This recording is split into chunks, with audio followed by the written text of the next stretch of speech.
फिर इससे आसान कुछ लगता ही नहीं है। ऐसा लगता है कि जैसे एक एक लाइन बड़े आराम से समझ में आ रही है।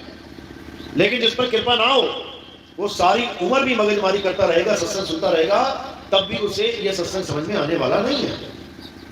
इसलिए साहिब ने समझाया, अरे लाखन में कोई समझ ना पई है और कोटि मध्य जानेंगे, कहे कबीर सुनो भाई साधो हमें बिरले हंस पहचानेंगे। कहते लाखन में कोई समझ ना पई है, 1 लाख इंसानों को यह सत्संग सुना दिया जाए, किसी के पल्ले ही नहीं पड़ेगा कि ये बोल क्या गए। कोटि मध्य जानेंगे, करोड़ों के आगे अगर सत्संग रखा जाए, कहते हैं 150 बंदा जागेगा, बिरले हंस पहचानेंगे। तो आज उसी मूल ज्ञान को अच्छे से समझाया जाएगा, जिसके लिए कबीर साहब ने धर्मदास जी को बोला था, धर्मदास मेरी लाख दुहाई, ये मूल ज्ञान बाहर ना जाई, गुरमुख को तुम देव बताई, कपटी से तुम राख छुपाई। ये मूल ज्ञान बाहर नहीं जाना चाहिए, क्योंकि अगर ये अभी बाहर चला गया तो बच्चा बच्चा इसकी कॉपी करने लग जाएगा, हर बाबा यही ज्ञान बताने लग जाएगा, उसके बाद ये जीव समझ ही नहीं पाएगा कि सच क्या है झूठ क्या है, तो ये पहचान बड़ी मुश्किल हो जाएगी। इसलिए हे धर्मदास, इस ज्ञान को अभी मत खोलना, इसको खोलने का समय निर्धारित किया जा चुका है। कबीर साहब ने 600 साल पहले गरीब धर्मदास जी को यह समझा दिया था कि यह समय निर्धारित किया जा चुका है। और ये कौन सा समय निर्धारित किया है, ये आपको मदन साहिब के ग्रंथ में पता लगेगा। मदन साहिब और कबीर साहब की वार्तालाप जो अभिनंदन ग्रंथ में छपी हुई है। यह ग्रंथ कहां छपा, यह बड़ैया जौनपुर में छपा था। यह कब छपा, 1986 में छपा था। आज 40 साल हो गए, यह ग्रंथ दोबारा कभी नहीं छापा गया। और इसकी जो प्रतिलिपियां हैं, जो इसके जितने भी ग्रंथ छपे थे, वो सब बच चुके हैं, किसी को पता ही नहीं किस किसके पास है। लेकिन परमात्मा की कृपा होती है, जब मैं अपने आश्रम पे गया, मैंने 2010 में दीक्षा ली, तो ये अकेला एक कॉपी केवल, ये स्पेशल मेरे लिए छुपा के रखी हुई थी साहिब ने वहां, जो मेरे हाथ लगी। और 2010 से ही मैं ये बात सबको समझाता रहा कि भाई एक ऐसा समय आएगा जब पूरा विश्व जागेगा। पूरा विश्व, पूरा विश्व का मतलब ये नहीं होता कि यूपी, एमपी और बिहार जागेगा। पूरा विश्व का मतलब क्या होता है, America, Germany, Japan, France, Italy, Sweden, जितने भी देश हैं, ये सब जागेंगे। तो मेरी इस बात पे लोग हंसते थे, हमारे आश्रम के साधु लोग हंसते थे, कहते ले दुनिया जागेगी। अरे बड़े बड़े महात्मा आए हमारे आश्रमों में, हमारे पंथ में बड़े बड़े महात्मा आके चले गए, वो ना जगा पाए, वो ना विश्व को जगा पाए, अब क्या जागेगा विश्व? क्योंकि वो साधु नादान थे बेचारे, ना तो उन्होंने कभी अभिनंदन ग्रंथ को पढ़ा और ना ही कभी उनको ये पता है कि कबीर साहब और मदन साहब की बातचीत हुई क्या थी। जितने भी मदन पंथ के साधु हैं, जितने भी A to Z पूरे विश्व में जहां पर भी बैठे हैं, पूरे भारत में, एक से भी पूछ लो कि क्या तुम अभिनंदन ग्रंथ को जानते हो? क्या तुमने कभी अभिनंदन ग्रंथ का नाम सुना है? 99.9% बोलेंगे नहीं भाई, हमने कभी नहीं सुना। हाँ, कुछ बिरले हैं, कोई लाखों में एक आधा जो ये जानता है कि हाँ अभिनंदन भी कोई ग्रंथ है। क्योंकि अगर हम अपनी जड़ को ही भूल जाएं तो हमारा कभी भी उत्थान नहीं हो सकता, हम कभी तरक्की नहीं कर सकते। मदन पंथ आज इतने सालों से चल रहा है, मदन साहिब का ये पंथ जो कबीर साहब ने जिसको चलाया, सोचो छोटे से छोटे पंथ भी आज 150 देशों में फैले हुए हैं। राधा स्वामी देख लो, निरंकारी देख लो, ब्रह्म कुमारी देख लो, और भी बहुत सारे हैं जो कई देशों में फैले हुए हैं। लेकिन मदन साहिब का ये पंथ जो अनमोल दिव्य ज्ञान लेके बैठा है, आज कहां सीमित हो चुका है? कुएं के मेंढक की तरह। कारण क्या है? हमने अपनी जड़ को ही नहीं जाना। हम दूसरों की बातें सुनाते रहे कि धर्मदास को कबीर साहब ने ऐसा बोला, गरीबदास जी को कबीर साहब ने ऐसा बोला, रविदास जी को कबीर साहब ने ऐसा बोला, और मदन साहिब को क्या बोला वो किसी को नहीं पता। उस पूरे ग्रंथ में ऐसे ऐसे दिव्य भेद छुपे हैं कि जो समझे तो हैरान हो जाए। उस वार्तालाप में कबीर साहब ने अपने आने का जिक्र किया है कि मदन, अभी तो हम आए हैं तेरे लिए, तुझे बताने के लिए, तुझे समझाने के लिए।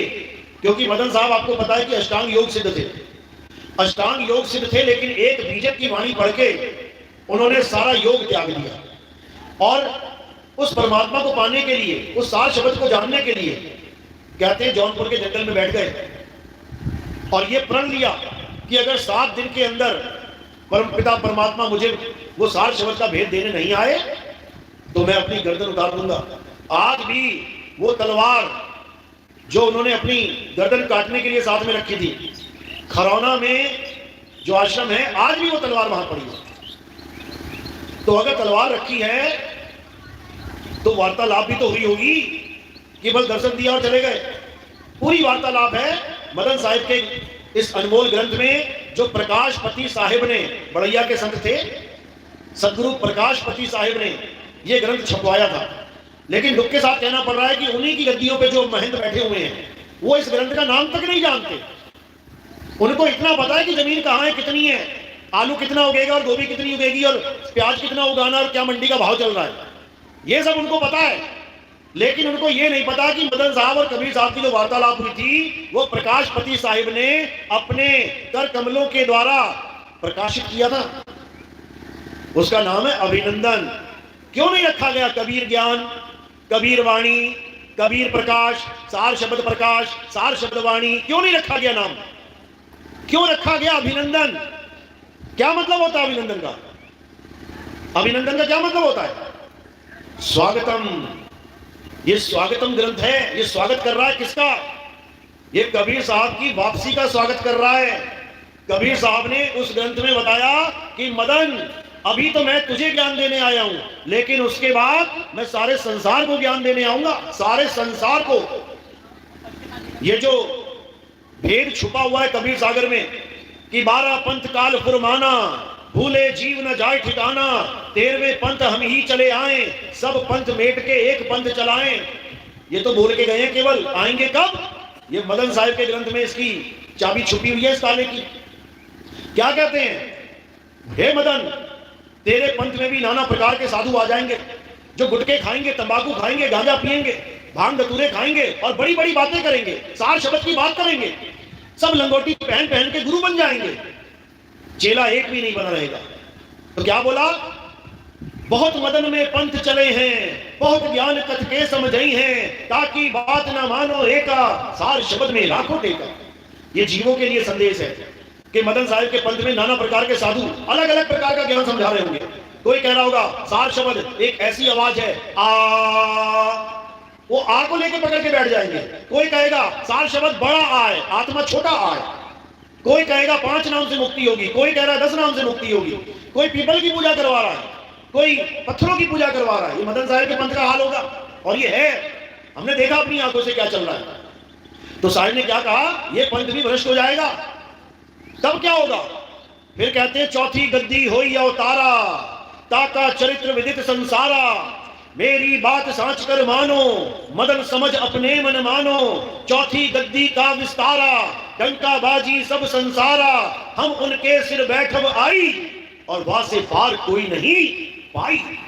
ये मदन साहिब को समझाया उन्होंने कि जब मदन पंथ में भी ये साधु लोग जमीन जायदादों के पीछे लड़ रहे होंगे, ये आश्रम पे आश्रम बना रहे होंगे, बड़ी बड़ी बिल्डिंगें बना रहे होंगे, करोड़ों रुपए आश्रम की बाउंड्री में लगा रहे होंगे, कहते तब हम आएंगे। कैसे आएंगे? बिल्कुल क्लियर बता रखा है कि हम ही उनके सिर बैठब आई और वहां से पार कोई नहीं पाए। एक ऐसा साधु निकल के आएगा मदन साहिब के पंथ में जो पूरे विश्व में सत्य का डंका बजाएगा, और याद रखना वो नहीं बजा रहा होगा, हम ही उनके सिर बैठब आई, ये हम बजा रहे होंगे उसके सिर के ऊपर आसन लगा के। कई लोग कहते हैं आप सिर के ऊपर फूल क्यों रखवाते हो? जहां परमात्मा बैठा है वहीं फूल रखवाए जाते हैं, हम इसलिए सिर पे फूल रखवाते हैं। तो आज इसी मूल ज्ञान को जो धर्मदास जी को लाखों कस्में दी गई थी, मूल ज्ञान बाहर जो पढ़ी, पिछली पीढ़ी हंस न तरही, मूल ज्ञान तब लग छुपाई, जब लग द्वादश पंथ ना मिट जाई। कहते हैं मूल ज्ञान को छुपा के रखना जब तक ये 12 पंथ खत्म नहीं हो जाते। कौन सा है 12वां पंथ? ये हंस मुनि कालदूत का 12वां पंथ है। ये हंस मुनि कालदूत कौन है? जो बरवाला में बैठा हुआ है, रामपाल जी महाराज। इसके बारे में कबीर सागर में पूरा जिक्र है कि 12वें पंथ का ये हंस मुनि कालदूत आएगा और वचन वंश में ये सेवक बन के आएगा। वचन वंश क्या होता है? जो परमात्मा के वचन के द्वारा वंश चले। गरीबदास जी महाराज को परमात्मा अपने वचन से गुरु बना के गए थे। वो बिंद वंश नहीं था कि बाप से बेटा पैदा होता है। तो उसी वचन वंश में एक हंस मुनि कालदूत जाएगा जो शुरू शुरू में तो बहुत सेवा करेगा, लेकिन उसके बाद अपना ही पंथ चला देगा, अपना मत प्रगटा देगा। उसके बाद कहते हैं बहुत ज्ञान रखेगा, बच्चे बच्चे को ज्ञानी बना देगा। बाइबल में ये लिखा है, कुरान में ये लिखा है, वेदों में ये लिखा है, उसमें ये लिखा है, उसमें ये लिखा है, बच्चे बच्चे को रटवा देगा और फिर बड़े बड़े चमत्कार करने का दावा करेगा। आ जाओ मेरे पास, कैंसर ठीक कर दूंगा, आ जाओ किडनियां ठीक कर दूंगा, ऐसा कर दूंगा, वैसा कर दूंगा। अपना चश्मा उतरवा नहीं पा रहा है और लोगों की किडनियां ठीक कर रहा है। अरे अपनी आंखें ठीक कर ले भाई। उसके बाद कहते हैं वो अपने आप को कबीर घोषित कर देगा, वो अपने नाम के आगे भगवान लगवा देगा और खुद को कबीर कह के पूरी दुनिया में परमात्मा होने का नाटक करेगा।